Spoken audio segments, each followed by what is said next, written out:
الحمد لله نحمده ونستعينه ونستغفره ونؤمن به ونتوكل عليه ونعوذ بالله من شرور أنفسنا ومن سيئات أعمالنا من يهده الله فلا مضل له ومن يضلله فلا هادي له ونشهد أن لا إله إلا الله وحده لا شريك له ونشهد أن سيدنا ونبينا ومولانا محمدًا عبده ورسوله صلى الله تعالى عليه وعلى آله وأصحابه وبارك وسلم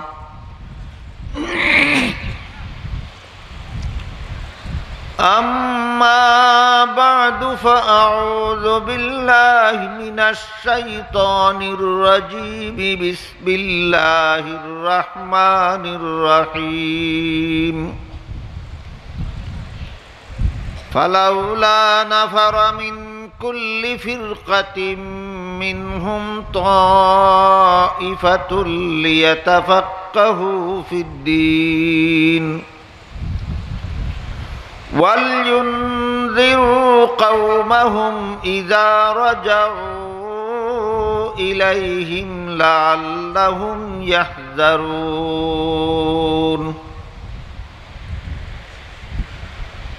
وقال رسول الله صلى الله عليه وسلم كن عالما أو متعلما أو مستمعا أو محبا ولا تكن خامسا فتهلك أو كما قال عليه الصلاة والسلام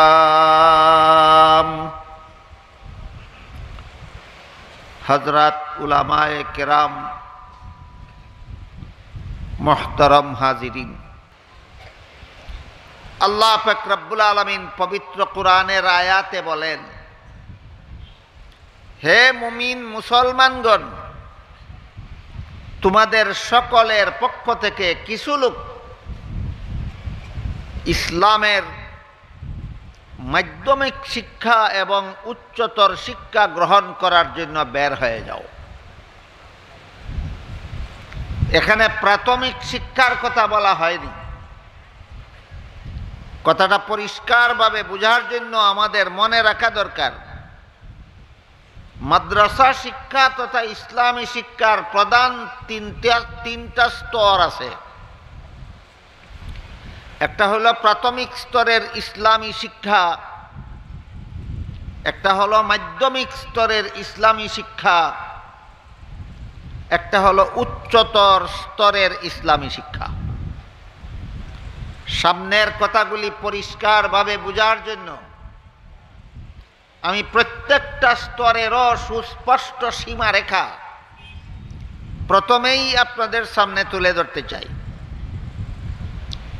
কি পরিমাণ ইসলামী শিক্ষাকে প্রাথমিক শিক্ষা বলা হয়, কি পরিমাণ ইসলামী শিক্ষাকে মাধ্যমিক শিক্ষা বলা হয়, কি পরিমাণ উচ্চতর শিক্ষাকে, কি পরিমাণ ইসলামী শিক্ষাকে উচ্চতর শিক্ষা বলা হয়, এর সীমারেখাটাও আমাদের জানা থাকলে অনেক কথাই বোঝা আমাদের জন্য সহজ হয়ে যাবে ইনশাআল্লাহ। এক হাদিসে রাসূল করিম সাল্লাল্লাহু আলাইহি ওয়াসাল্লাম বলেন, তলাবুল ইলমি ফারিদাতুন আলা কুল্লি মুসলিম। এ হাদিসের মর্ম হলো ইসলামের প্রাথমিক শিক্ষা অর্জন করা সমস্ত মুসলমান নারী পুরুষের জন্য ফরজ। ইসলামের কোন শিক্ষা? প্রাথমিক শিক্ষা। ইসলামের প্রাথমিক শিক্ষা কি পরিমাণ এটা যদি সমস্ত মুসলমানের জানাই না থাকে, তাহলে ফরজটা আদায় করলো না লঙ্ঘন করলো তা তো বুঝারই কোনো উপায় থাকবে না। আমি যদি জানি না যে ইসলামের প্রাথমিক শিক্ষা কি পরিমাণ, তাহলে আমার উপর যে এটা অর্জন করা ফরজ ছিল, আমি ফরজ কি পালন করলাম না লঙ্ঘন করলাম তা তো বুঝারই উপায় থাকবে না।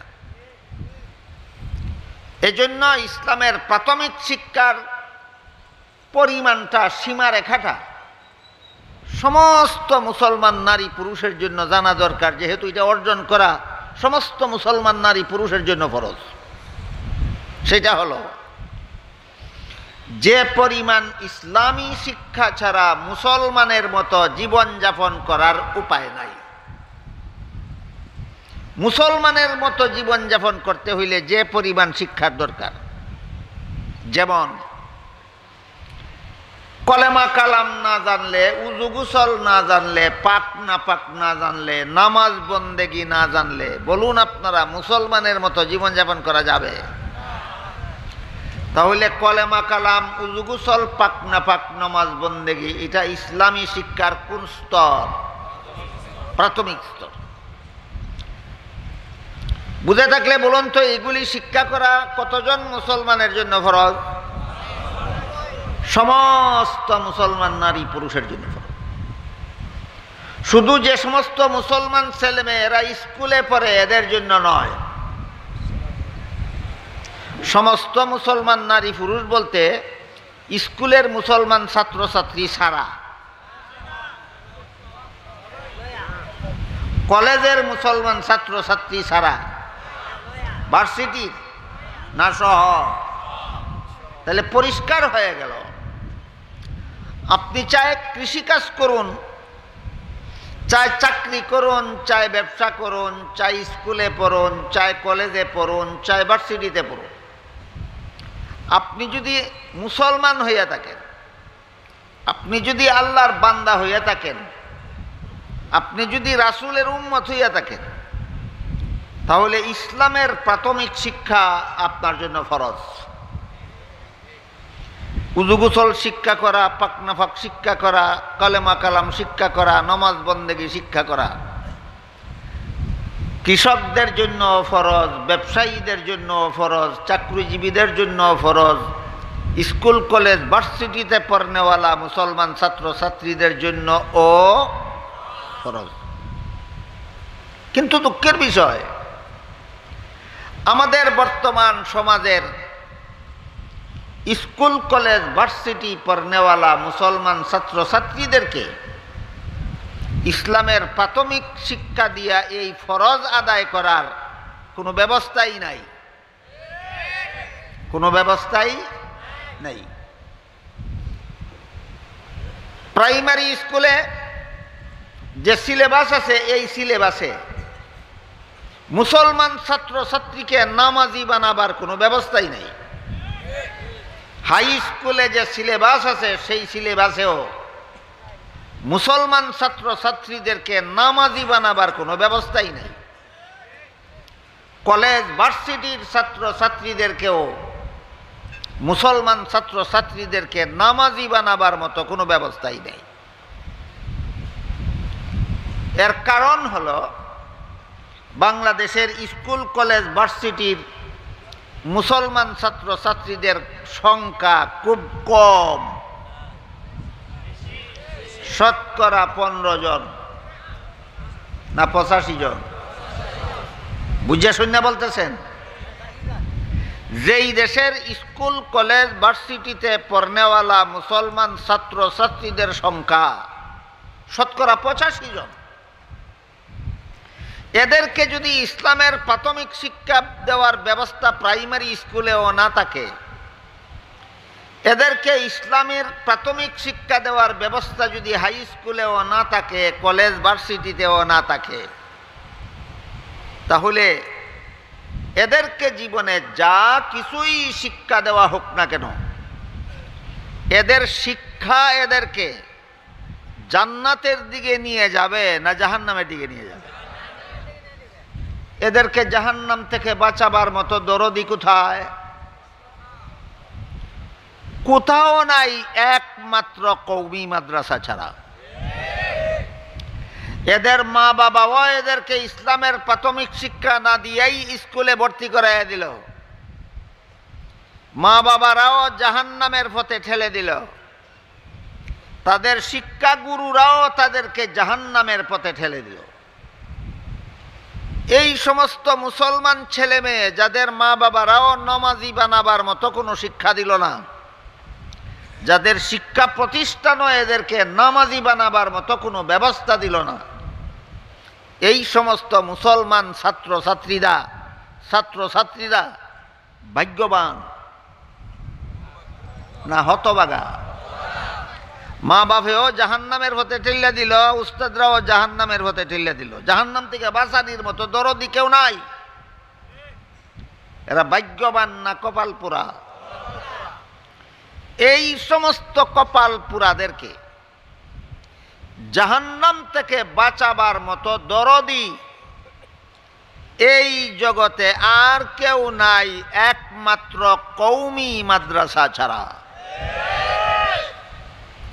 কওমি মাদ্রাসায় প্রাথমিক স্তরের শিক্ষা ব্যবস্থাটা এমনভাবে সাজানো হয়েছে যে কওমি মাদ্রাসার প্রথম শ্রেণী থেকে পঞ্চম শ্রেণী পর্যন্ত আপনার ছেলে আপনার মেয়ে যদি লেখাপড়া করে, তাহলে প্রাইমারি স্কুলের বাংলা, অঙ্ক, ইংরেজি, ইতিহাস, ভূগোল, বিজ্ঞান যে পরিমাণ পড়তে পারবে, কওমি মাদ্রাসার পঞ্চম শ্রেণী পর্যন্ত তার 16 আনাটাই শিক্ষা দেওয়ার ব্যবস্থা আছে। এর সাথে কওমি মাদ্রাসার প্রাইমারি বিভাগের 5 বছর আপনাদের ছেলে মেয়ে লেখাপড়া করলে একদিকে প্রাইমারি স্কুলের শিক্ষা 16 আনাটাই গ্রহণ করতে পারে, অপরদিকে কলেমা কালাম, উজু গোসল, পাক নাফাক, নামাজ বন্দেগী শুধু শিখতেই পারে না, পাক্কা নামাজি হইয়া যাইতে পারে। আমার প্রশ্ন হলো এখানে, আমরা যদি কওমি মাদ্রাসার ছাত্রছাত্রীদেরকে 5 বছরে পাক্কা নামাজি বানাইয়া প্রাইমারি স্কুলের সবটুকু শিক্ষা দিতে পারি, তাহলে প্রাইমারি স্কুলওয়ালারা এইগুলি শিক্ষা দিয়া মুসলমান ছাত্রছাত্রীকে নামাজি বানাইতে পারে না কেন? তোমরা কেন মুসলমানের কলিজার টুকরা ছেলে মেয়েদেরকে জাহান্নামের পথে ঠেলে দাও? কারণটা কি? সর্বস্তরের মানুষকে জাহান্নাম থেকে বাঁচাবার দায়িত্ব পালন করতেন আগের আমলে নবী রাসূলগণ। আমাদের নবী শেষ নবী হওয়ার কারণে কিয়ামত পর্যন্ত একমাত্র আলেমগণের দায়িত্ব সর্বস্তরের মানুষকে জাহান্নাম থেকে বাঁচাবার ব্যবস্থা করো। আপনাদের ছেলেমেয়েরা জাহান্নাম থেকে বাঁচাবার ব্যবস্থা করছে কওমি মাদ্রাসা প্রাথমিক বিভাগের সিলেবাস বানাইয়া। আপনাদেরকে জাহান্নাম থেকে বাঁচাবার ব্যবস্থা করছে কওমি মাদ্রাসা বার্ষিক সম্মেলনের আয়োজন করিয়া। একদিনের সম্মেলনে যারা সব কিছু শিখতে না পারেন, আপনাদের জন্য একমাত্র কওমি মাদ্রাসা সর্বস্তরের মানুষকে জাহান্নাম থেকে বাঁচাইবার জন্য এই 40 দিনের চিল্লার ব্যবস্থা করছে। কথা বুঝলেন কিনা দেখেন? 40 দিনের চিল্লাত যাইবার রোজার আর সুযোগ নাই। 40 দিনের চিল্লাত গেলে স্কুলের ছাত্রর ফরার বেগাত হইব, কলেজের ছাত্রর ফরার বেগাত হয়, যদি ভার্সিটির ছাত্র যদি পড়ার বেগাত হয়, 40 দিনের চিল্লা দেওয়ার জন্য গেলে গৃহস্থের যদি গৃহস্থিতে বেগাত হয়, 40 দিনের চিল্লাত গেলে যদি ব্যবসায়ীর ব্যবসায়ে বেগাত হয়, 40 দিনের চিল্লায় গেলে যদি চাকরিজীবীর চাকরিতে বেগাত হয়, এই লোকটা জাহান্নাম থেকে বাঁচবো কেমনে? চতুর্থ ব্যবস্থা করেছে কওমি মাদ্রাসা, কামিল পীরের কাছে মুরিদ হইয়া যাও। এটা কত নম্বর ব্যবস্থা? খাঁটি পীরের কাছে মুরিদ হইয়া যাও। তোমারে 40 দিন না, মরণ পর্যন্ত তোমার ফিরে তোমারে আত দইরা জাহান্নাম থেকে টাইনা জান্নাতের দিকে নিয়ে যাবে। বন্ড ফির হইলে না খাঁটি ফির হইলে? খাঁটি ফিরের কাছে মুড়ি দিলে মরণ পর্যন্ত আমারে আত দইরা টাইনা জান্নাতের দিকে নিয়ে যাব, জাহান্নাম থেকে বাঁচানোর চেষ্টা করব। এই খাঁটি ফিরের কাছে মুরিদ হইয়া জীবনের শেষ মুহূর্ত পর্যন্ত আপনার খাঁটি ফিরে আপনারে আত দইরা জাহান্নাম থেকে টান্না নিবে, জান্নাত পর্যন্ত পৌঁছাইয়া দিবে, এমন খাঁটি ফিরের ব্যবস্থাও এই দেশে প্রদান করেছে একমাত্র কওমি মাদ্রাসা। বুঝে থাকলে বলেন, কওমি মাদ্রাসা আপনারা জাহান্নাম থেকে বাঁচানির এই পর্যন্ত কতটা ব্যবস্থার আলোচনা হইল। 1 নম্বর প্রাথমিক সিলেবাস, 2 নম্বর ইসলামী সম্মেলন, 3 নম্বর তবলিগি জমাতের চিল্লা, 4 নম্বর খাঁটি ফিরের কাছে মুরিদ হওয়ার ব্যবস্থা। কটা হইল? 4টা। 5 নম্বরটা সর্বস্তরের মানুষকে জাহান্নাম থেকে বাঁচার পথ দেখাবার জন্য আল্লাহ আগের আমলে নবী রাসূল পাঠাইছেন। আমাদের নবী যেহেতু শেষ নবী, আমাদের নবীর পরে যেহেতু আল্লাহ আর কাউকে নবী বানাইবেন না, নাকি বানাইবেন? বানাইবেন না। হাদিস শরীফে রাসূল করিম সাল্লাল্লাহু আলাইহি ওয়াসাল্লাম বলেন, লা তাকুমুস সাআতু হাত্তা ইউবআসা দাজ্জালুনা কাযযাবুনা কুল্লুহুম ইয়াজআমু আন্নাহু নাবিয়্যুন ওয়া আনা খাতামুন নাবিয়্যিন লা নাবিয়্যা বাদি। আমার পরে কিয়ামত পর্যন্ত যারা যারা নবী হওয়ার দাবি করবে সবাই হবে মিথ্যাবাদী দাজ্জাল, কারণ আল্লাহ আমাকে খাতামুন নাবিয়্যিন বানাইছেন, আমার পরে আর কেউ নবী হবে না। তাহলে আমাদের নবীর পরে যদি কেউ নবী হওয়ার দাবি করে, আমাদের নবী কি বলে গেছেন? সে হবে মিথ্যাবাদী দাজ্জাল। এমন একটা দাজ্জালের নাম কেউ বলতে পারেন? গোলাম আহমদ কাদ্দানী। গোলাম আহমদ কাদ্দানী। বাদ্দানির যেমন কোনো বাড়িঘর নাই, কাদ্দানিরও ঈমান আকীদা বলতে কিছু নাই। গোলাম আহমদ কাদ্দানী রে নবী মানে এমন কেউ আসেনি? নবী রে নবী মানে না দাজ্জাল রে নবী মানে? দাজ্জাল রে নবী মানে। আমি জানি আপনাদের ব্রাহ্মণবাড়িয়া জেলার এমন একটা গ্রাম আছে, এই গ্রামের বহু মানুষ এই বেঈমান দাজ্জালকে নবী মানে। কিয়ামতের দিন দাজ্জালটা যাবে সেখানে যেখানে তারে মানন্যারাও যাইব সেখানে।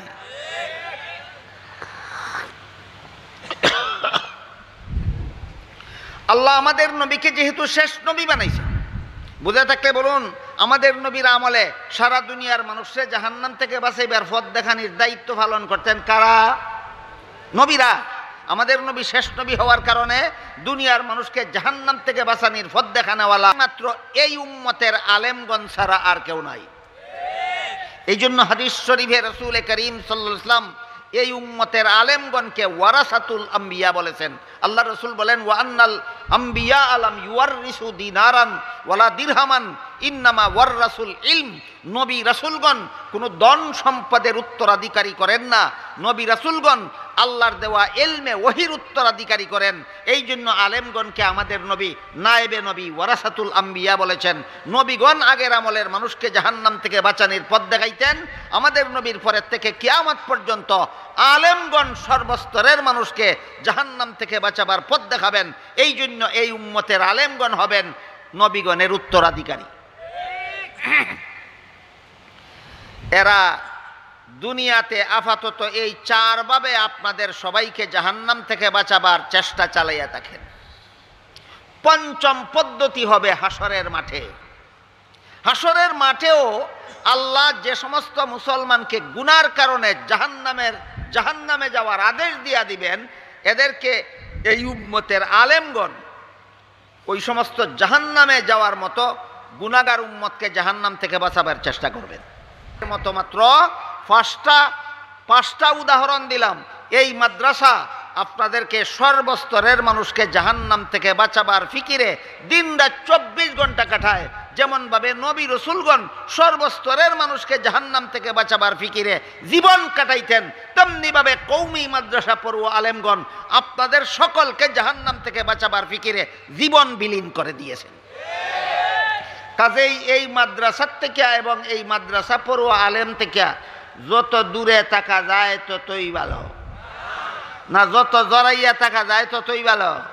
আল্লাহ আপনাদের আমাদের সবাইকে এই মাদ্রাসা এবং মাদ্রাসা শিক্ষিত আলেমদের সান্নিধ্যে থেকে আমাদের পরকালে জাহান্নাম থেকে বাঁচার সৌভাগ্য দান করুন। সবাই বলুন আমিন।